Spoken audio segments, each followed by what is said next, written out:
எல்லாருக்கும் வணக்கம். இன்றைக்கி நம்முடைய கிளாஸில் வந்து பார்த்திங்கன்னா B Ed first year second semester அதில் வந்து பார்த்திங்கன்னா ஒவ்வொரு சப்ஜெக்ட்லேயும் எந்த யூனிட்டை நம்ம ஃபஸ்ட்டு செலக்ட் பண்ணி படிக்கணும், ஒவ்வொரு சப்ஜெக்ட்லேயும் ஃபஸ்ட்டு முக்கியமான த்ரீ யூனிட்ஸ் வந்து என்னென்ன யூனிட்ஸு அதை பற்றி தான் இன்றைக்கி நான் உங்களுக்கு சொல்ல போகிறேன். சரிங்களா? இந்த முக்கியமான 3 யூனிட்ஸை வந்து ஃபஸ்ட்டு செலக்ட் பண்ணி படிச்சிருங்க. நீங்கள் வந்து பார்த்திங்கன்னா ஒவ்வொரு சப்ஜெக்ட்லேயும் 3 யூனிட்டை வந்து ஃபுல்லாக கவர் பண்ணிடுங்க. பேலன்ஸ் இருக்க 2 யூனிட்டுக்கு நான் கொடுக்குற important 5 mark question 10 mark question மட்டும் படிச்சுக்கோங்க. நம்ம எல்லா கொஷினும் நம்ம அட்டன் பண்ணிடலாம். சரிங்களா?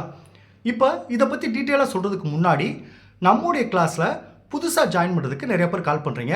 நீங்கள் எப்படி ஜாயின் பண்ணணும்னா என்னுடைய மொபைல் நம்பர் 9159084262 இந்த நம்பருக்கு நீங்கள் கால் பண்ணுங்கள். நம்முடைய கிளாஸில் நீங்கள் எப்படி ஜாயின் பண்ண சொல்லி நான் உங்களுக்கு டீட்டெயிலாக சொல்லிடுவேன். அதே மாதிரி புதுசாக ஜாயின் பண்ணவங்களுக்கும் நான் இதுவரைக்கும் நடந்த அந்த பழைய கிளாஸ் நோட்ஸ் எல்லாமே நான் அனுப்பிச்சிடுவேன். ஸோ ஜாயின் பண்ண விருப்பப்படுறவங்க என்னுடைய மொபைல் நம்பருக்கு கால் பண்ணி டீட்டெயிலாக கேட்டு அதுக்கப்புறம் நம்ம கிளாஸில் நீங்கள் ஜாயின் பண்ணிக்கலாம். சரிங்களா? ஓகே, இப்போ நம்ம ஒவ்வொரு சப்ஜெக்டில் அந்த இம்பார்ட்டன்ட் 3 யூனிட்ஸை பார்ப்போம். இப்போ பாருங்கள், ஃபஸ்ட்டு சப்ஜெக்ட் பாருங்கள், அசஸ்மெண்ட் ஃபார் லேர்னிங். இந்த சப்ஜெக்டில் வந்து பார்த்திங்கன்னா யூனிட் 1, அடுத்து யூனிட் 2, அடுத்து யூனிட் 4 இந்த 3 யூனிட்டை ஃபஸ்ட்டு படிச்சிருங்க. சரிங்களா? அதே மாதிரி இந்த 3 யூனிட்டை ஃபுல்லாக கவர் பண்ணிட்டு பேலன்ஸ் இருக்க அந்த 2 யூனிட்டுக்கு நான் கொடுக்குற 5 மார்க் கொஸ்டின் 10 மார்க் கொஸ்டின் மட்டும் படிச்சுங்க. செகண்ட் சப்ஜெக்ட் பாருங்கள், ஸ்கூல் மேனேஜ்மெண்ட் அண்டு அட்மினிஸ்ட்ரேஷன். இது வந்து பார்த்திங்கன்னா யூனிட் 1, அடுத்து யூனிட் 2, அடுத்து யூனிட் 4 இந்த யூனிட்டை செலக்ட் பண்ணி படிச்சுக்கோங்க. அடுத்து பாருங்கள், சைல்ட் ரைட்ஸ் அண்டு ப்ரொடெக்ஷன்.